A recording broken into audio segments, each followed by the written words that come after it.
Welcome to another video from DIY Daily. Today we're going to show you how to do the service light reset on this 2006 Seat Altea. We just turned the ignition on. You can see we've got the spanner light flashing on the left there.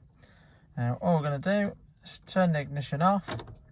We're going to press and hold the trip button there and turn the ignition on.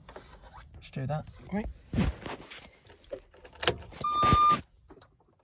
I'm still pressing that. We'll release the button and then turn it to the right for 2 seconds.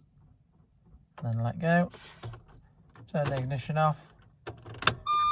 Start it back up now. You'll see that spanner's gone. That's all on that one. Nice easy job. Thanks for watching and see you next time.